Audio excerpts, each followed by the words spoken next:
Eh, la idea es que, bueno, que accedan a ese documento, miren lo que hay, de cada serie pusimos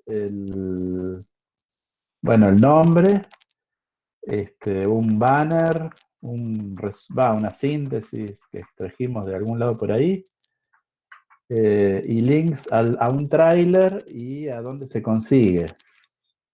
Bueno, no es el único lugar, porque bueno, todas se pueden conseguir en formas variadas, de acuerdo a las habilidades pirata de cada uno.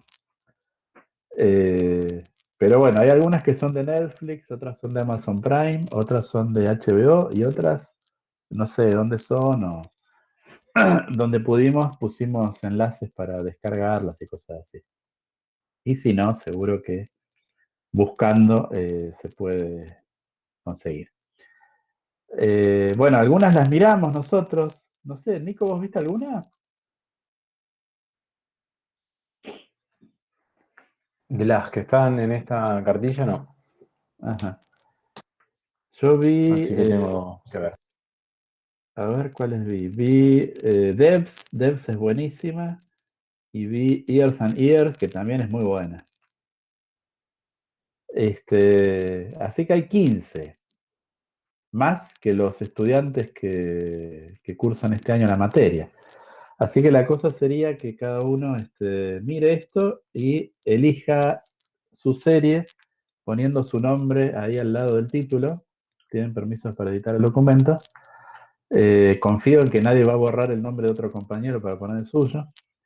Y es el que canta PRI. El que llega primero y elige la serie, bueno, es una serie distinta para cada uno.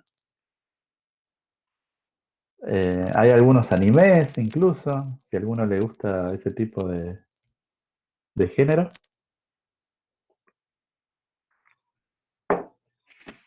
¿Están mirando lo que hay?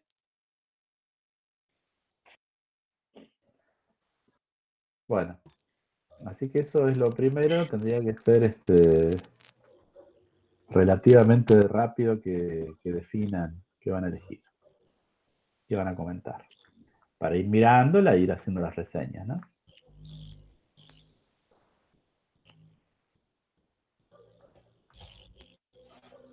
¿Dónde ponemos el nombre? Dijo profe. Al lado del título.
y entonces, bueno, no se entiende, las personas no se entienden. Eso no es una virtud o un mérito esperable para las cuestiones que hacen a la investigación científica. Pero bueno, pero lo cierto es que sea la categoría más apropiada o no lo sea, pero ha sido una categoría exitosa en términos de ser utilizada por muchos investigadores y además ha sido exitosa en términos de favorecer la articulación de investigadores y la conversación. De hecho, existe una red de investigadores sobre apropiación de tecnologías, de la cual formamos parte varios colegas de acá de esta facultad, que bueno, que tiene actividad, publica libros, realiza encuentros y vincula en este momento a algo más de un centenar de investigadores de América Latina y de algunos países europeos. O sea que bueno, que eso muestra que la categoría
empieza una reflexión propia sobre la comunicación a partir de la crítica que se hace a los modelos tradicionales de vinculación de la comunicación y el desarrollo.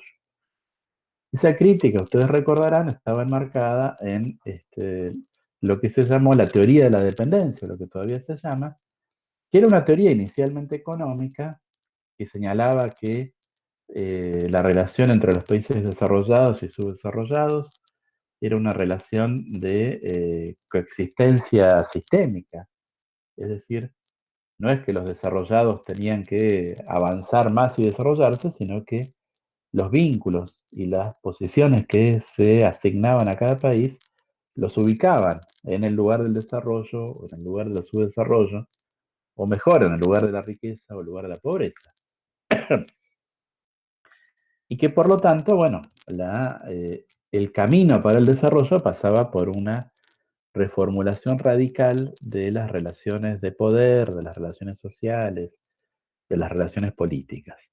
Los años 60, los primeros años 70 son años de fuerte discusión en estos términos.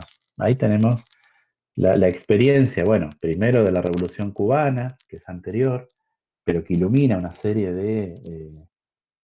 de movimientos que cuestionan el orden capitalista o tal vez no siempre el orden capitalista, sino meramente la relación neocolonial que vinculaba a las economías centrales y las economías periféricas. Hay movimientos que no son movimientos socialistas, sino simplemente movimientos nacionalistas que buscan revertir esa relación de dependencia. Bueno, eso es propio de ese momento. Hay una fuerte movilización política y social y cultural. Y en el caso específico de comunicación, la crítica a esa forma de organización neocolonial pasa por dos lados. Pasa por el análisis, todo esto ustedes lo vieron el año pasado, por el análisis de la manera en que los medios de comunicación eran parte del sistema dominante, y ahí tenemos la cuestión de la economía de las comunicaciones, de el análisis de las relaciones de propiedad de los medios, pensando que sí, bueno, los medios efectivamente son de los sectores de la burguesía concentrada que se benefician de la situación de dependencia, bueno, no van a hacer cosas para modificar esa situación. O sea, pensando que mostrar las relaciones de propiedad sugería, por lo menos, para dónde tiraban los medios de comunicación. Y por otro lado, ya como metiendo más la mano en el terreno, analizar los contenidos de esos medios para mostrar cómo las estructuras valorativas que subyacían a esos contenidos, más que propiciar la liberación y el desarrollo y la ruptura de los lazos neocoloniales, lo que propiciaba era el mantenimiento, la perpetuación de la dependencia. Bueno, ahí ustedes recuerdan, por supuesto, para leer el Pato Donald, la crítica de las historietas y de muchos otros mensajes. Fíjense que en este contexto teórico y de investigación, no hay un lugar para la categoría de apropiación. O sea, todos estos trabajos que ustedes leyeron, el primer Muraro, Matelar, Dorfman, la crítica de la dependencia bueno, en los teóricos económicos de la teoría de la dependencia, como Cardoso y Faleto, o Luis Ramiro Beltrán, ese texto, Premisas, Objetos y Métodos Foráneos. Bueno, ahí no hay un espacio teórico para la categoría de apropiación. La categoría de apropiación se va a volver importante en el campo de la comunicación recién en los años 80 y en el contexto de la crítica a esos posicionamientos, vamos a llamarlos dependentistas, o sea, afiliados más o menos a la teoría de la dependencia. Bueno, hay otros autores que ustedes conocen. Me parece que los que voy a mencionar hay uno solo que por ahí ustedes no lo conocen. Bueno, uno que conocen y leyeron, Guillermo Zunkel. A ver qué sigue acá en esta... No, justamente Subercaseaux, que es el que no conoce. Bueno, Zunkel, ustedes recuerdan que analiza la prensa popular en Chile y analiza la manera en que esa prensa popular está asociada a lo que él llama matrices históricas de la cultura popular. El término matrices históricas de la cultura popular va a tener bastante éxito, o sea, se va a utilizar bastante después.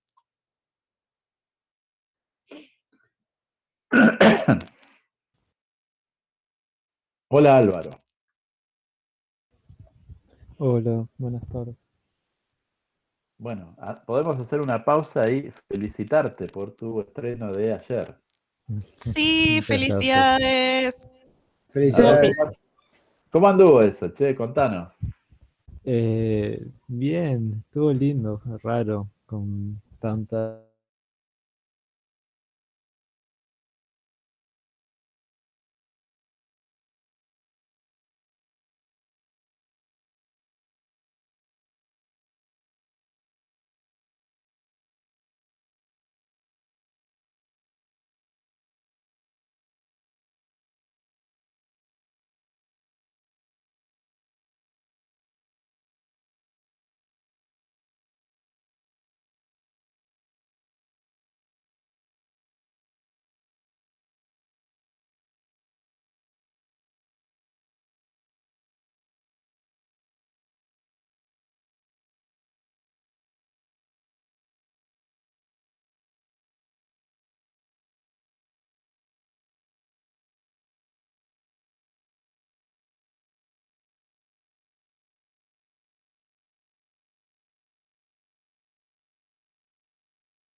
El gremialismo de fines del sindicalismo de fines del siglo XIX, comienzos del XX, los partidos de izquierda, comunistas, que, eh, bueno, que tenían una... O sea, el marxismo es fuertemente racionalista, ilustrado, ¿no? Y que eso, y que hacían mucho hincapié en la educación de los sectores populares, en el caso argentino, las bibliotecas populares, etcétera. Pero él dice, hay otra matriz, que es la matriz que él llama simbólico-dramática, que es anterior, que él asocia a la manera en que se internalizó el cristianismo en América Latina, la forma en que los pueblos originarios tradujeron el cristianismo a su propia simbología y cosmovisión, cosa que uno puede ver en algunos lugares en el norte argentino, como en lugares como Salta o en Brasil, de toda esa cosa del barroco colonial que está, no sé, o sea, que está recontra cargado, todo está lleno de cosas, de colores, de estatuas.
una muestra de cómo determinadas cosas pueden interpelar realmente a lo que el pueblo es, efectivamente.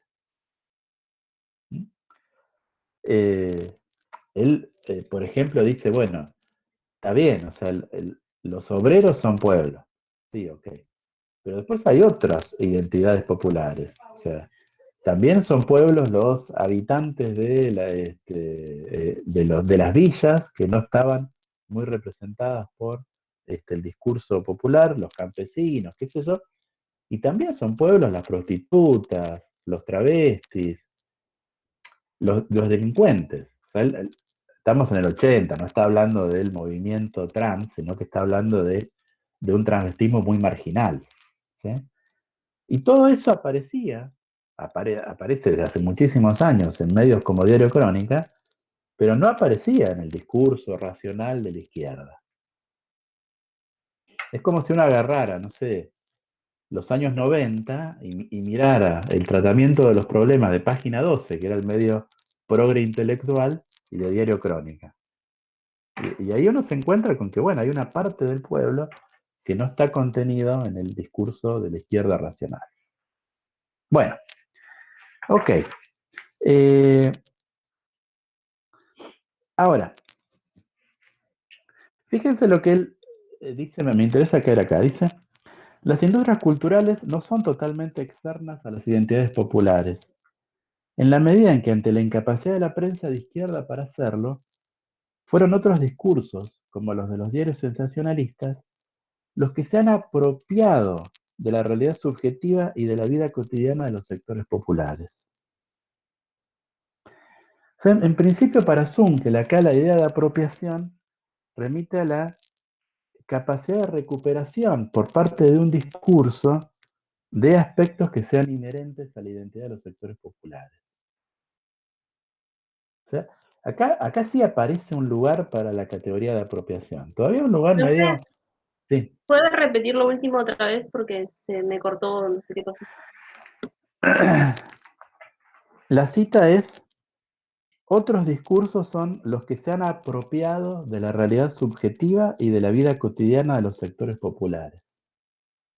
O sea, acá está planteando como si fuera una especie de, no sé si exactamente, pero digamos así, de competencia de discursos, y está un discurso que se apropia de una parte de la identidad popular, o sea, se apropia en términos de la hace suya. ¿Sí? Y por otro lado, los sectores populares también se apropian de esos contenidos. Después esto Martín Barbero lo va a traducir en términos de representación, es decir, de capacidad de sentirse interpelado. O sea, uno dice, bueno, ¿por qué en todo caso a la gente le gusta ver eso de Crónica TV y ver cómo no sé, ver la sangre y ver un tratamiento que es un tratamiento despectivo acerca de los homosexuales o de los bolivianos? Bueno, porque en parte eh, esa matriz simbólico-dramática es así. Y entonces los sectores populares se reconocen en ese discurso. Entonces se apropian de esos contenidos. O sea, la apropiación empieza a tener un lugar en la discusión sobre comunicación. Fíjense que ya la apropiación aparece como una categoría cuando la relación entre los medios y los receptores no es una relación de dominación o de manipulación.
lógica literaria o de la historia de las ideas.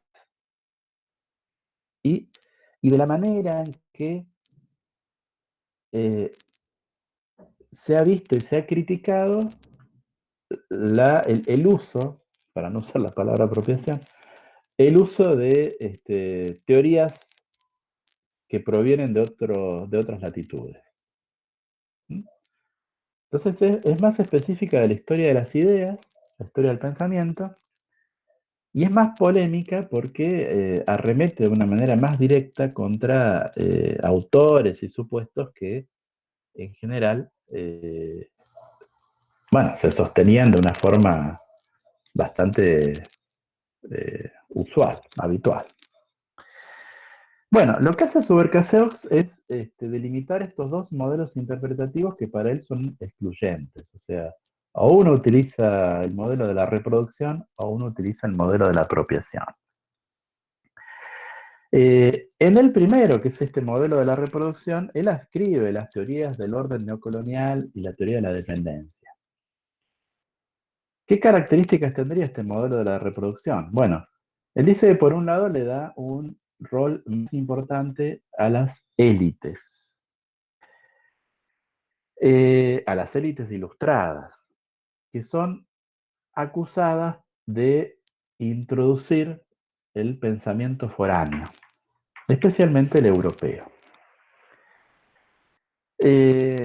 con la consecuencia de provocar un desfase entre lo que se dice acerca de la realidad y la realidad misma.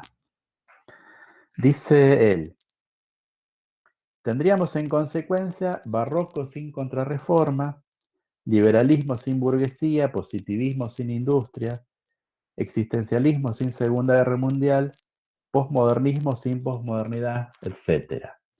O sea, la idea de que los intelectuales importan categorías, teorías que están a la moda en los países centrales y las meten a la fuerza en el análisis de la realidad, aunque el análisis de la realidad latinoamericana fuera muy distinto y exigiera muy diferentes categorías y perspectivas. Bueno, dice él, para pensar esto hay que pensar que la realidad propia es una realidad muy diferente, muy idiosincrásica, y que es una realidad autónoma de otras realidades. Entonces habría una cultura autóctona y autónoma que es despreciada por estos intelectuales iluministas que se la pasan mirando la moda parisina en vez de mirar a los auténticos pensadores latinoamericanos. A ver, alguien que sostiene una cosa bastante así, aunque bueno, posiblemente ella se defendería y seguramente en su defensa me haría pelota a mí, porque argumenta de una forma muy contundente, es Alcira Argumedo. No sé si lo ubican a Alcira Argumedo. Alcira Argumedo es una señora muy grande ya. Fue senadora y diputada del grupo de Pino Solanas, de Proyecto Sur, pero antes de eso, ella durante muchos años fue una autora importante, una socióloga importante en Argentina, y tiene un libro muy influyente que se llama algo así como Matrices Culturales en América Latina, y donde plantea justamente esta idea, ¿no? La idea de que más que mirar hacia afuera, lo que hay que hacer es mirar a la propia tradición y entonces hacer una recuperación de los propios autores desde, bueno, el siglo XVIII, XVII. Y esto de alguna forma estaría en la base de lo que sería toda la tendencia decolonial que es muy fuerte hoy, ¿sí? Bueno, dice Subercaseaux que se desprendería de acá el apoyo a políticas culturales que favorecerían la promoción de los valores tradicionales. Uno diría, bueno, a ver, ¿qué es esto de andar tocando chacareras con guitarra eléctrica? O sea, eso es una importación de otro ámbito, de otro estilo, es una cosa yankee. No, la chacarera se toca con guitarra acústica y con voz.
Es un proceso fértil de recreación de esa idea o ese concepto externo que se convierte en algo diferente a partir del uso y aplicación a el contexto propio. Entonces él dice, eh, a ver dónde lo tengo.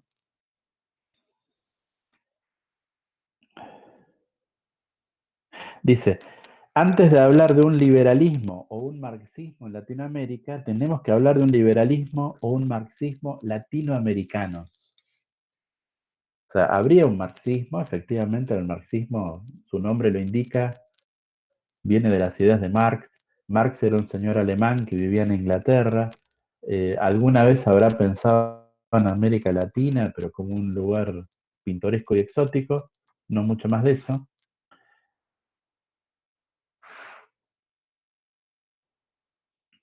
Me parece que otra vez me congelé. No, Aviso que voy profe, a yo lo salir y escucho. No, entro de está nuevo. bien, profe. Ah, bien, perfecto, gracias. Se escucha bien. Bien. Eh, bueno, entonces, en este modelo de la apropiación, la cultura sería un permanente proceso de recreación y lo que importa no es tanto de dónde viene un elemento, no importa si la idea no sé, de la plusvalía la inventó un señor barbudo que hablaba alemán y vivía en Inglaterra, sino lo que importa es si esa categoría recreada explica algo de lo que nos pasa a nosotros. ¿Y cómo explica? No solamente porque explica en sí, sino porque la América Latina no es un lugar exógeno del mundo y el mundo está atravesado por procesos globales, entonces hay que pensar en la fertilidad. Y entonces lo que hace que una categoría, o una idea, una teoría, o una herramienta conceptual sea correcta o no, no tiene que ver con si la pensaron tipos que hablaban castellano o la pensaron tipos que vivían acá, sino que lo que importa es si es útil o no. Acá fíjense que la idea es una idea estratégica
el caso de García Canclini, García Canclini publica en los años que van de 1980 a 1995 3 libros importantes.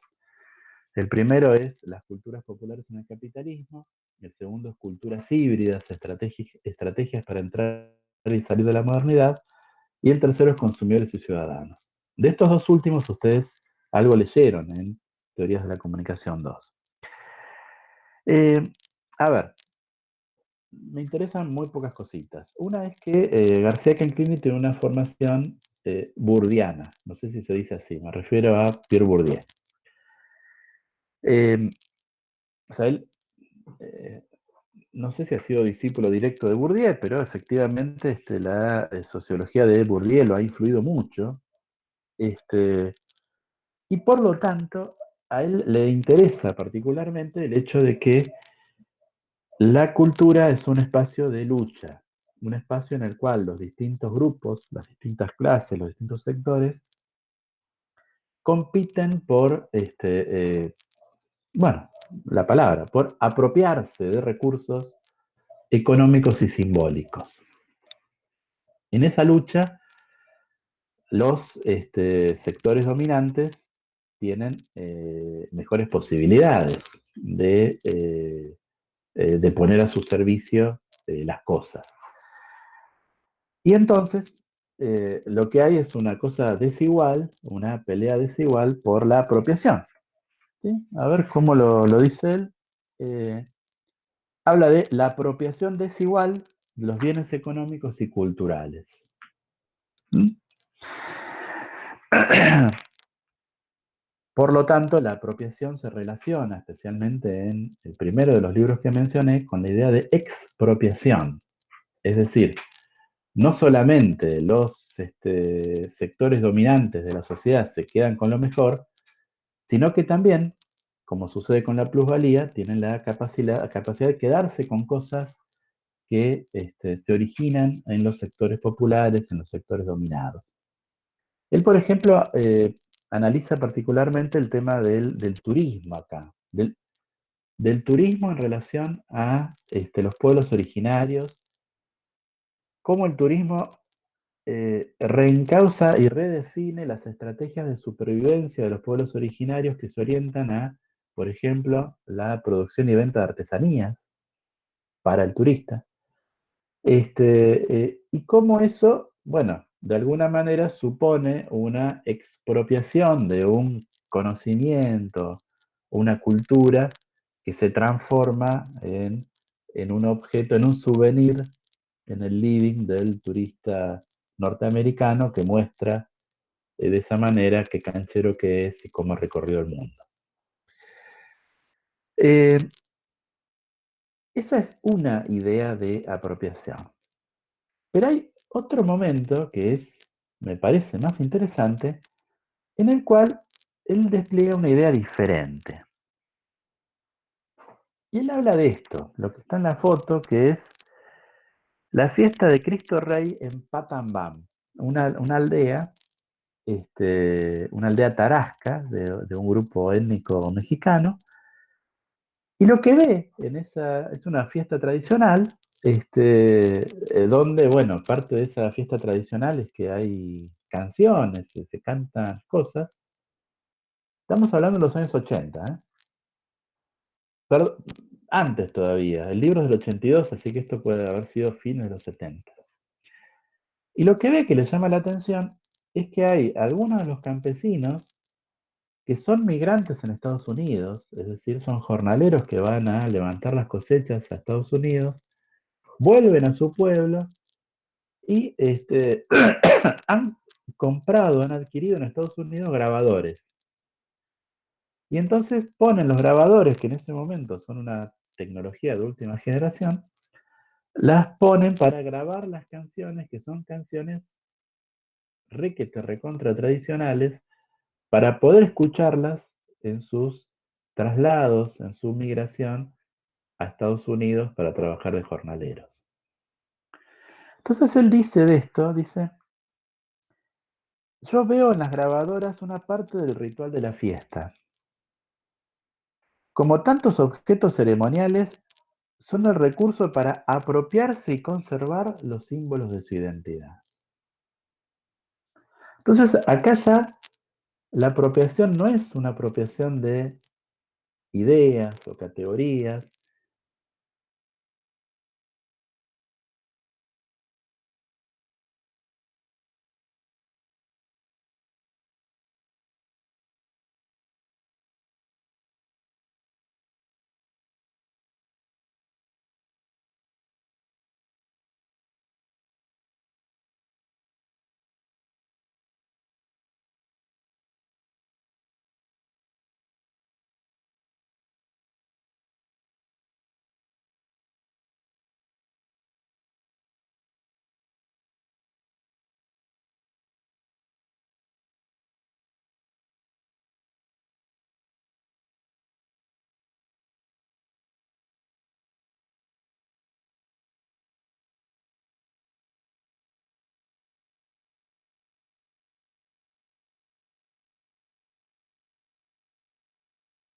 En momentos, en algún momento, el marco conceptual es como que Bourdieu queda un poco incómodo y es más afín a Michel Desserteau, otro sociólogo francés, que insiste mucho en lo que sería la capacidad de los sectores populares, de las audiencias populares, de los lectores, por hacer uso de cosas que no definen.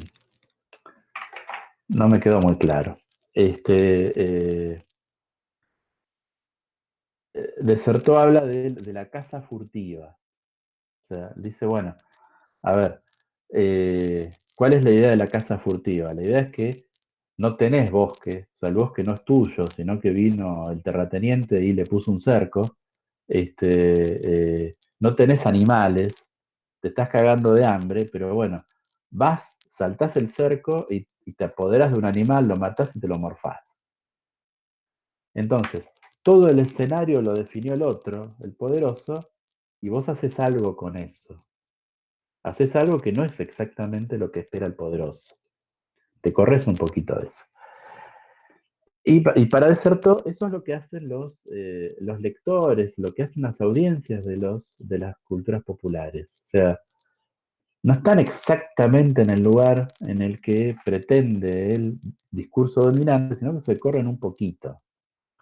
No tienen la capacidad de definir otro escenario, sino lo que tienen es una capacidad de usar de manera diferente las cosas que proponen las configuraciones de poder. Vamos bien hasta acá porque capaz, díganme ustedes, por favor. No, no, bien. ¿Sí? Sí, sí. Pero digan ustedes qué se les cruza por la cabeza. O sea, no me dejen tanto tiempo hablando solo, por favor. A mí se me vienen, me parece súper interesante el tema, pero se me vienen como varias cuestiones, como que me llevan a pensar esto que venía hablando, y una que no sé si puede ser un ejemplo o no, pero me resuena algo que había hecho como mucho ruido en las redes sociales, que era el tema de la apropiación cultural de los peinados de trencitas. Me acuerdo que en un momento se había hecho como mucho furor a un par de cantantes y demás. Y después, la otra cosa que pensaba a partir de esto era en relación al pinkwashing y otros tipos de washing. Ay, no sé qué es eso. El pinkwashing, digamos, la asimilación de los movimientos, de diferentes movimientos. Por ejemplo, el pinkwashing se habla cuando, por ejemplo, no sé, las maquinitas de afeitar sacan en versión rosa para las mujeres, pero es el mismo producto, digamos, ¿no? Entonces, como crean como consumos. Y después también dentro del pinkwashing y demás, hay una parte que habla del asimilarismo, digamos, de las grandes corporaciones a lo que es el Pride, el tema del movimiento por el orgullo gay. Entonces, cómo lo asimilan para para poder llegar a una parte de la población que es invisibilizada, digamos, una cosa así. Entonces como que también me llevó a pensar eso, un trabajo que hice el año pasado. Como el tema de la apropiación, digamos, capaz. Sí. No sé si tanto asimilaría. No, sí, yo creo que todo lo que vos decís, Martina, es parte de toda la discusión. O sea, a ver,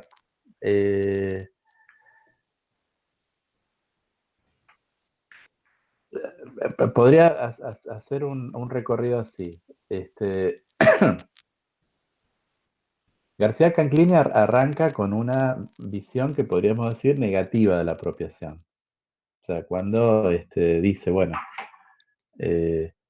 los pueblos originarios desarrollan artesanías como parte de su propia identidad y para su propio uso. Y de repente, como para poder sobrevivir, tienen que producir artesanías para el mercado y para que venga un turista y se la compre. Y le cambia todo el contexto cultural a esa artesanía. Y el turista se apropia de algo que es de la cultura popular. Ahí la apropiación sería algo negativo. Bien. Después se habla acá del ejemplo de Cristo, de la fiesta de Cristo Rey en Patambam, donde la cosa está casi invertida. O sea, son los campesinos los que se apropian de algo que proviene del capitalismo para ponerlo al servicio de reforzar su propia identidad. Entonces es como las dos posibilidades y las dos tendencias. O sea, el año pasado, bueno, nosotros acá con Marta formamos parte de lo que se llama un grupo de trabajo de Claxo. Claxo es el Consejo Latinoamericano de Ciencias Sociales y, bueno, se organiza, entre otras cosas, en lo que llaman grupos de trabajo, que son, bueno, redes de investigadores que trabajan con cosas parecidas, qué sé yo. Hay un grupo que se llama Apropiación de Tecnologías e Interseccionalidades, que empezó hace 2 años, y el año pasado tuvo su primer encuentro, lo organizó Susana Morales, que es de Córdoba, y ella le puso como nombre al encuentro, bueno, ¿quién se apropia de qué? ¿Sí? Que sería por ahí esta cuestión, ¿no? O sea, cuando hablamos de apropiación, bueno, pero ¿quién se está apropiando de qué cosa? ¿No? A veces la apropiación parece recopada y a veces parece muy nefasta. Es parte de la ambigüedad de la categoría.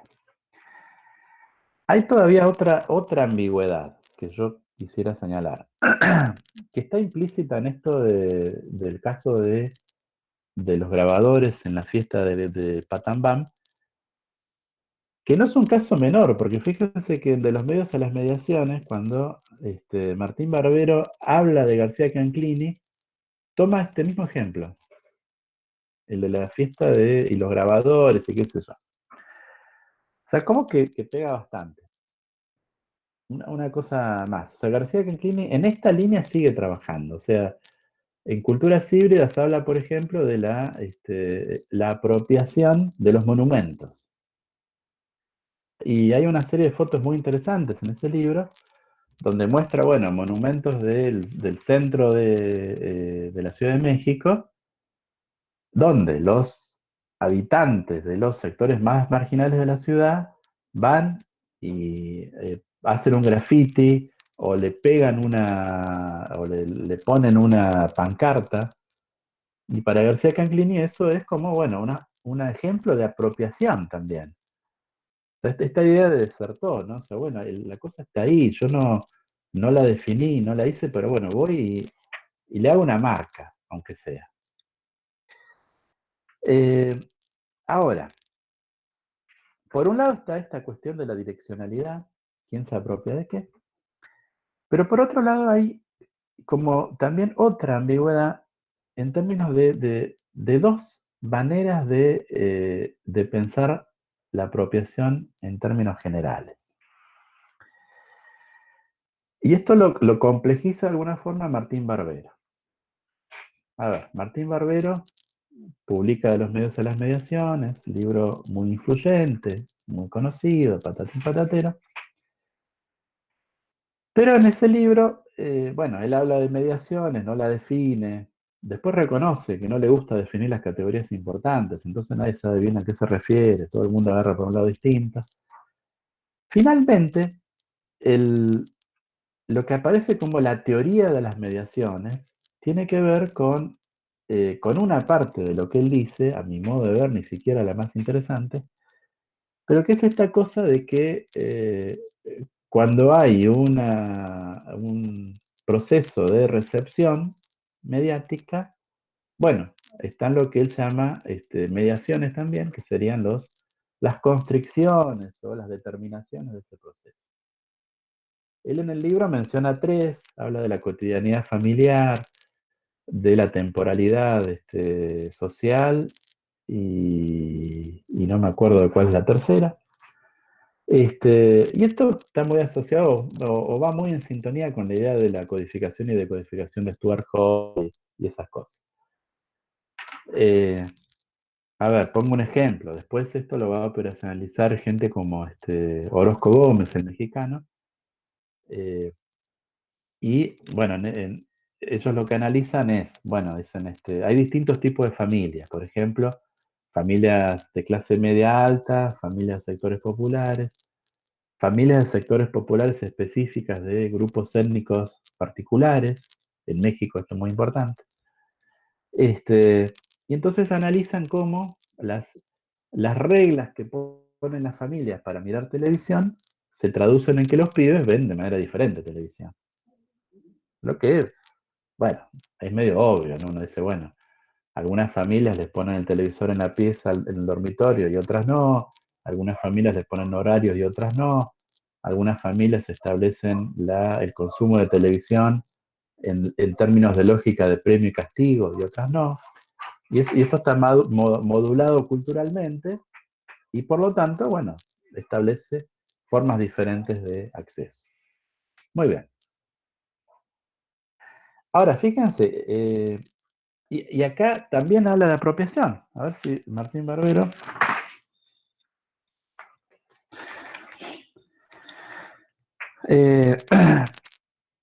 Dice, un desplazamiento metodológico, que es lo que propone, para rever el proceso entero de la comunicación desde su otro lado, el de las resistencias y las resignificaciones que se ejercen desde la actividad de apropiación, desde los usos que los diferentes grupos sociales, clases, etnias, generaciones, sexos hacen de los medios y los productos masivos. O sea, la apropiación asociada a la interpretación de un mensaje. Profe, Sí. también un ejemplo que se podría decir es, por ejemplo, el logo de los Ramones, por ejemplo. Yo recuerdo que los Ramones, lo conoces, es una banda punk que, bueno, tiene su logo. Bueno, cada banda tiene su logo.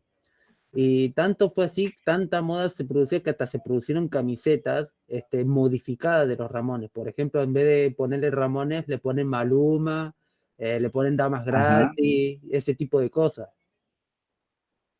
Bueno, ese es un buen ejemplo, porque ahí lo que vos tenés es un elemento, cualquier elemento, que se convierte en parte de un grupo, de una identidad, para decir algo. Eso estaría en la línea de Subercaseaux. Pero déjame plantear acá como esta diferencia, o sea, a ver si la puedo explicar, que me parece que es interesante. En el ejemplo que da Emanuel, está en la misma línea que el ejemplo de los grabadores en la fiesta y las cosas que dice Subercaseaux y un montón de ejemplos que podemos utilizar, lo que tenemos es la apropiación de una pauta cultural, una tecnología, un logotipo, dice Manuel, en función de una propia identidad. Es decir, hay un carácter estratégico de la apropiación. O sea, esa operación de apropiación sirve para que uno diga algo acerca de uno. Pero acá la cuestión es que ese carácter estratégico está asociado necesariamente a una condición electiva del acto de apropiación. O sea, yo puedo apropiarme del logotipo de los Ramones para decir algo acerca de mí, o puedo no hacerlo. O sea, no estoy obligado a hacerlo. ¿Sí? En eso reside el carácter estratégico, en que uno elige las cosas que sirven más para el propio proyecto identitario. Ahora, cuando Martín Barbero asocia la apropiación a la interpretación, y por eso hay muchos autores, especialmente en América Latina, cuando hablan de apropiación, recuperan un texto de John Thompson, el sociólogo inglés, donde habla de esto justamente, de la apropiación como la necesidad o la condición imprescindible de que cuando uno lee algo, mira un programa de televisión, escucha un programa de radio, lo que sea, uno lo hace desde su propia biografía, desde sus propios conocimientos, desde sus propios intereses, desde su propia cultura. Y por lo tanto el acto de interpretación siempre es un acto creativo, un acto de producción de sentido. Ahí estaríamos en una visión hermenéutica de la apropiación, digo yo. O sea, que tiene que ver con la creación de sentido. Pero si ustedes se fijan, acá deja de ser electivo. O sea, no hay una manera en la que yo puedo mirar un programa de televisión y no apropiarme de él en el sentido de ponerle cosas mías para poder entenderlo e interpretarlo. Es siempre así. O sea, no hay un encuentro con un texto que no suponga un proceso de interpretación que tiene un aspecto creativo por parte del receptor. Es medio sutil, pero estas dos maneras de pensar la apropiación, haciendo hincapié en las cuestiones estratégicas y por lo tanto electivas, o haciendo hincapié en las cuestiones hermenéuticas, y por lo tanto que siempre de alguna manera van a ser, es como que dieron lugar a dos maneras relacionadas que se discuten. A veces el mismo investigador en un momento habla de una forma y en otro momento de otra, pero dos maneras de pensar lo que van a ser un poco después los procesos de apropiación, no ya generales, sino los procesos de apropiación de tecnologías digitales, a partir de los años 90. Entonces va a haber algunos investigadores que van a hacer mucho hincapié en la cuestión estratégica de la apropiación. Y entonces eso además se va a asociar bastante directamente con las políticas de incorporación de tecnologías en los ámbitos escolares. ¿Por qué? Porque, bueno, si uno impulsa, apoya que el Estado ponga mucha plata y esfuerzos logísticos en que los estudiantes tengan computadoras, bueno, es porque piensa que sirven para algo. Es decir, que eso está asociado a una definición estratégica. Y es obviamente electivo, porque bueno, un país puede implementar una política de incorporación de tecnología y otro no. Bueno, entonces hay toda una corriente que se conecta bastante con la cuestión educativa, no solo, y donde está toda la cuestión de la inclusión digital, por ejemplo, las políticas de inclusión digital. Y por otro lado hay otra línea de trabajo, de análisis, de investigación, que piensa la apropiación en cuanto a la creación de sentidos. Y que entonces no lo piensa tanto en términos estratégicos, sino más bien en ver qué efectivamente pasa. O sea, cómo un tipo de tecnología necesita ser adaptado a las personas para que las personas puedan utilizarlo. Tiene mucha más afinidad con el modelo de domesticación, si ustedes quieren. O sea, con la idea de adaptar esa tecnología para que pueda vivir con uno, con las personas. Son dos líneas de trabajo diferentes, no son Boca River, no es que el que está por una no está por la otra, o sea, tienen muchos puntos de contacto, pero efectivamente uno puede ver una diferencia allí.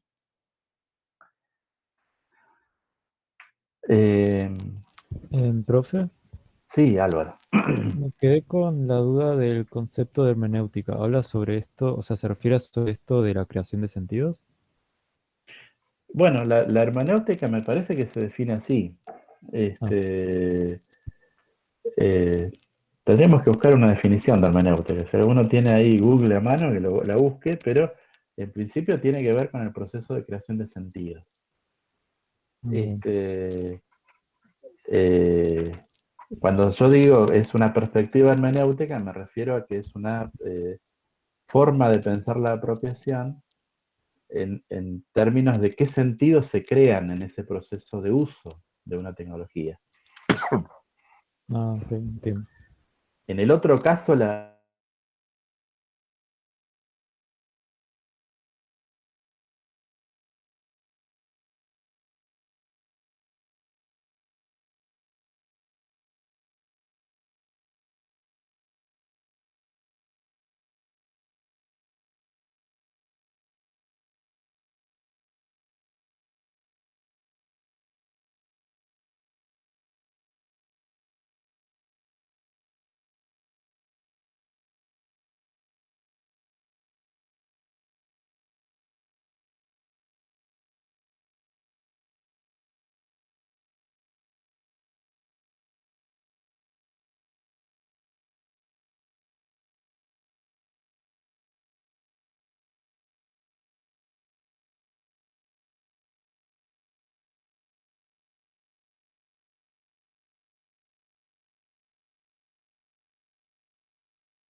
eh, ¿qué es lo que hace con el rock nacional? No entendí.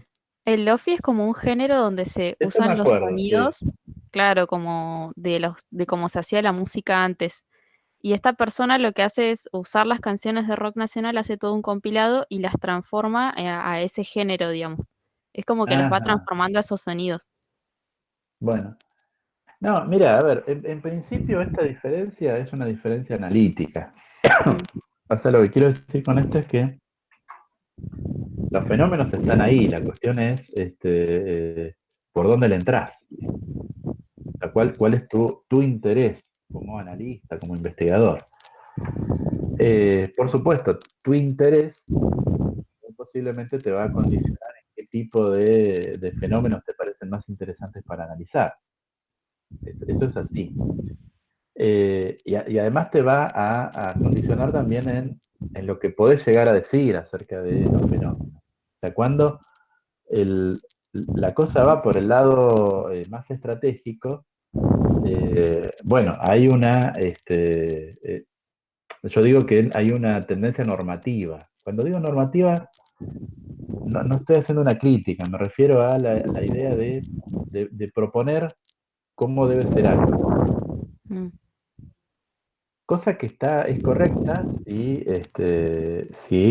el académico, el investigador, tiene una pretensión de incidencia política. O sea, suponete, vos analizás, suponete que, no sé, que a vos te contrate, qué sé yo, la Secretaría de Cultura para que vos hagas una propuesta respecto a cómo se puede utilizar el low office para no sé qué. Bueno, entonces vos tendrás que hacer una propuesta de decir esto es mejor que esto otro. Es así, ¿no?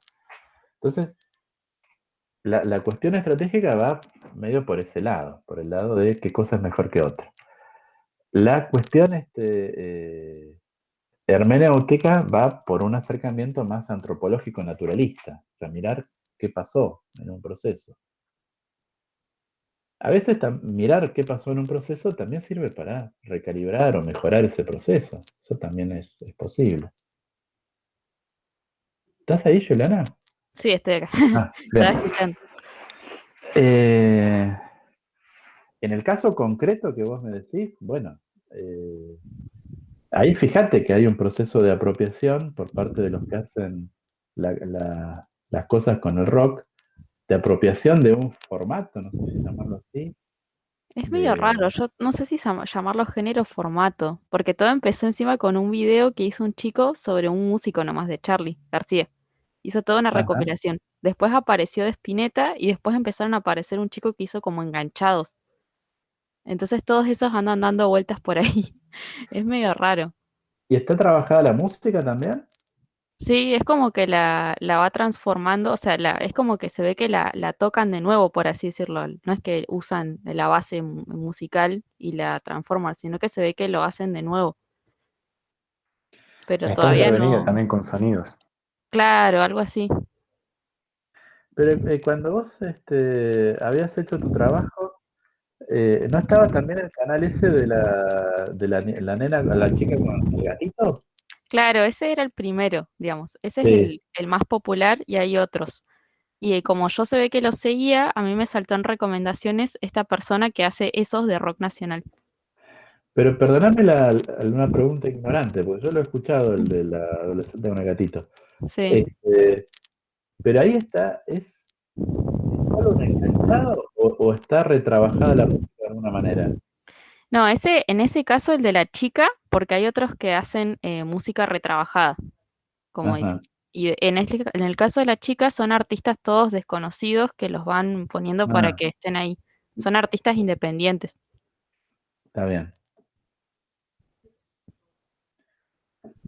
Acá como Eh, lo que se copió, se apropió, creo que es el formato, la manera de música. ¿Y qué es lo que te parece que se copió? Y Porque... y que el hecho que sea lofi es como que tiene unos sonidos, no sé cómo explicarlo a menos que lo escuchemos, ¿sabes? Pero tiene Ajá, unos sonidos como raros, así como que se va copiando el formato, digamos, la manera en que se toca, sería. Se ajá, ralentizan los samples. Sí, ajá, está bien. y bueno, no cantan, por ejemplo, no hay voz, es solamente la gente lo usa para estudiar y eso. Hasta ahora Sí. lo que no he visto son chats, que sí lo hacían, por ejemplo, en el de la vaquita, que ahora ya no es más una vaquita, es la nena nomás. Pero el origen de los primeros no es nacional. No, o sea, el primero de lo primero del Lofi fue con la chica, creo, o puede haber sido antes incluso. El que más rastrean, el más popular es el de la chica porque ese duró un año más todavía. Después se cortó y ahora vuelve a estar así permanentemente. No sé cuántas horas lleva otra vez. Y en este Ajá, caso no, el chico este que lo empezó al rock nacional empezó con, digamos, samples y todo eso de Charly García, recopiló canciones y a la gente le empezó a gustar y le empezaron a pedir de otras, hasta que empezó a ser como enganchados, digamos. ajá. Lo que yo no sé es cómo hace o qué hará, si las tocará de nuevo las canciones, las trabajará o qué hará, digamos, porque no tienen voz.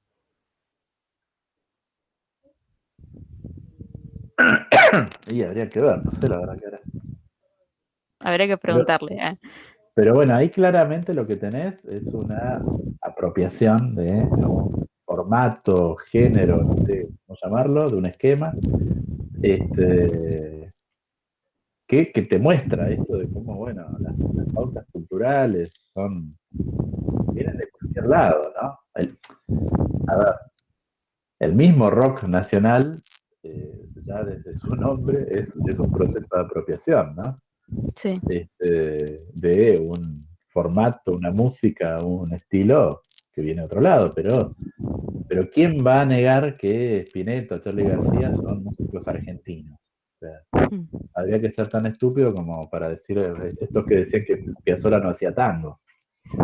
Eh, o sea, son músicos argentinos hablando de Argentina, este, conectados emocionalmente con generaciones de argentinos, y el hecho de que utilicen sintetizadores o hagan blues, pues no, es un acto de apropiación, justamente. claro. Eh, pero bueno, pero vos fíjate que ahí es una cosa que en principio sería más proclive a pensar en términos estratégicos. Y ahí tenés un buen ejemplo. ¿Por qué? Porque el rock tuvo ese enganche en Argentina, no en otros países, donde hubo que esperar por lo menos 20 años a que el rock más o menos prendiera. Y en algunos países nunca prendió, de América Latina.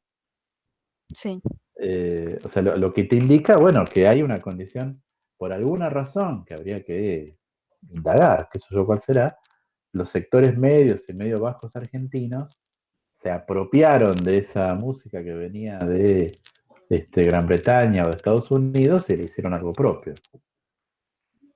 Y, y los sectores similares de otros países no lo hicieron. claro.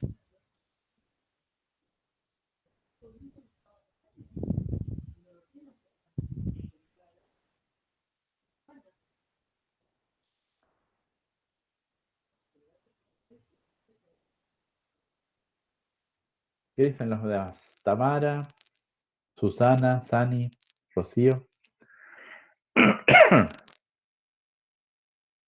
Está bueno lo que dice Julie. Igual estaba pensando que hace unos meses hubo como una crítica, creo que a Katy Perry, si no me equivoco, porque en su show se presentaba como con ropa oriental y más pintada de blanco, y la acusaron de apropiación cultural también.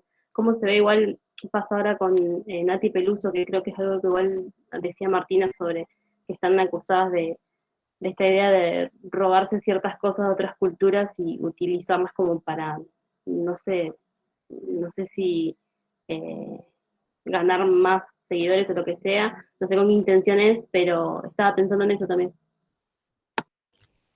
Sabes que justo me hiciste acordar, después les puedo compartir un video si quieren, que justo estaba viendo el otro día, que es de una activista afrodescendiente que entra a mostrar fotos y videos de un montón de artistas y cómo usan la apropiación del color. Entonces se empieza a mostrar videos de, no sé, Oriana Sabatini, de Nati Peluso, de un montón de actrices y cantantes, como en las fotos se ven, digamos, con determinado tono de piel y después muestra una foto y dicen, en realidad ellas son blancas. O sea, ¿por Ah, qué hacer sí, eso lo esto? vi. Y hace como una crítica que está re interesante, me pareció. No lo A había Val pensado. Dominici igual le habían dicho mucho por eso. Que ese se veía, se notaba un montón también.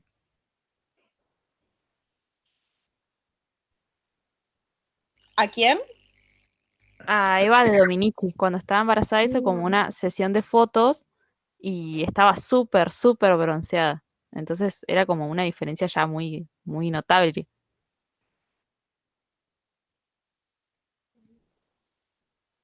Ahí se los paso el videito. A mí me da la impresión que creo que es un tema complejo, ¿no? Y por un lado yo entiendo la cuestión de, bueno, sos blanco y tenés plata, ¿por qué tenés que asimilarte a los a los dominados de la historia, ¿no? Sería esto mismo que señalaba García Canclini con el turismo y qué sé yo. Yo lo que veo como problemático es que en última instancia lo que subyace es una idea de la cultura como algo puro. Y no hay ninguna cultura que sea algo puro. O sea, las culturas crecen justamente contaminándose, apropiándose de otras cosas, siendo influidas.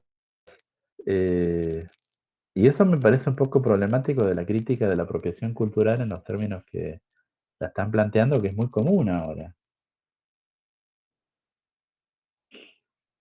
No sé cómo resolverlo.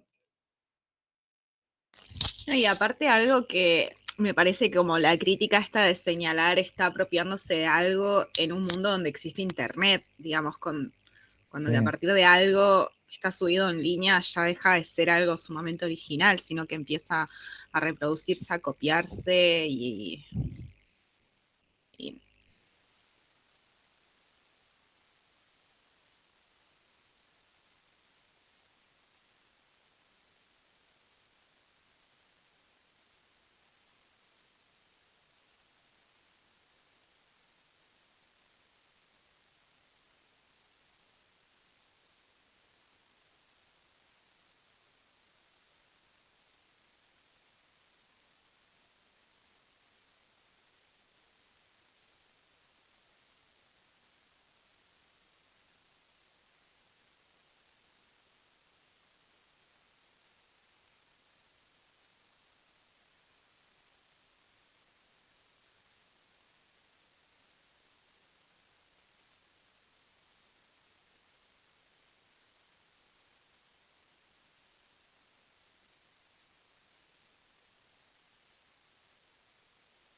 sea, Y en parte es eso, o sea, suena raro de que alguien que a la vista no parece ser alguien afroamericana se reconoce así, pero en parte si tiene descendencia, tiene el derecho de reconocerse así. Y no sé, estaba pensando en eso.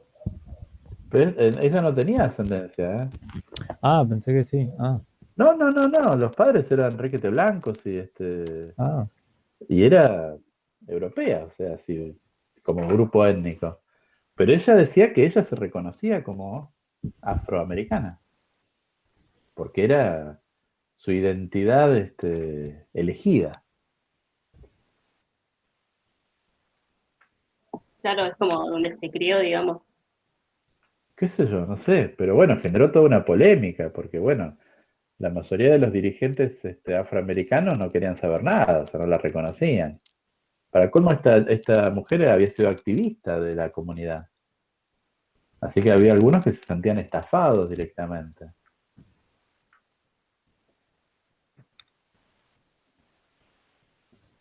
Curioso. Ocurrió, profe, también el tema de Madison Beer, no sé si la conocen. ¿Se acuerdan, profe, No. del año pasado del tema de George Floyd? Sí, Que estuvo de moda porque, bueno, como George Floyd, bueno, sabemos que lo mataron y todo ese tipo de cosas, y pusieron como una pantalla toda negra para hacer como una especie de reconocimiento de la lucha contra el racismo y ese tipo de cosas. Y resulta, profe, que esta chica Madison Beer apareció es una influencer de allá de Estados Unidos, que una vez fue a la marcha y se sacó fotos con personas de piel negra, básicamente, para estar de moda, para estar de elocuente, para estar, mirá, estoy luchando a favor de los negros, para estar en contra de los racismos. Y resulta que después, hace como una semana después, a esta chica la habían escrachado por Twitter, mostrando un montón de insultos racistas, insultos contra las personas negras, afroamericanas, y ahí es como mucha gente la empezó a llamar de impostora y ese tipo de cosas también. Pasa también mucho con eso, de que cuando un tema se vuelve muy popular, la gente se apropia de eso. bueno, yo no conozco el caso de Manuel, pero hay otra hipótesis que uno podría plantear. Es capaz que la chica efectivamente cambió su visión sobre el tema. Ahí me parece que esto nos llevaría a otra cuestión eh, que tiene que ver con esta materia, pero no en este momento, que es esta cuestión eterna de Internet. O sea, las personas a lo largo de su vida cambian de perspectiva, cambian de opinión, se dan cuenta que a ojos del momento actual antes estaban equivocados, pero Internet no te deja hacer eso. ¿Por qué? Vos decís algo ahora y te escrachan con lo que dijiste hace 10 años. Puede ser que vos ahora estés siendo falso, pero puede ser también que hayas cambiado de opinión. Es muy difícil. Esas discusiones se dan en torno a Twitter, igual que hay un par de influencers, igual que como que les han cancelado por un montón de tweets viejos y demás, y eso es verdad lo que dice, porque, o sea, por ejemplo, no sé, pienso, Twitter en sus inicios era un lugar reácido, y las cosas que personas pusieron ahí en este momento, donde era el juego del momento, de la internet, hoy en día es material para que te saquen de un montón de lugares. Sí, sí, sí, es complejo el tema ese.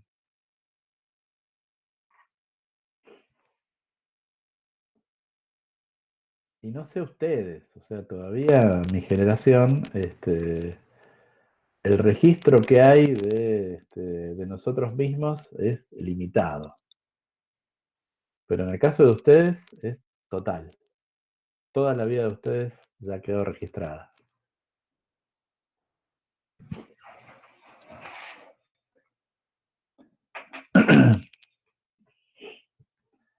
Bueno, pero eso nos lleva a otro lado, que ya abordaremos, sin duda. Bueno, chicos, ¿les parece que vayamos terminando? Bueno, profe, yo tenía una duda que entré tarde. Sí, Con el dale.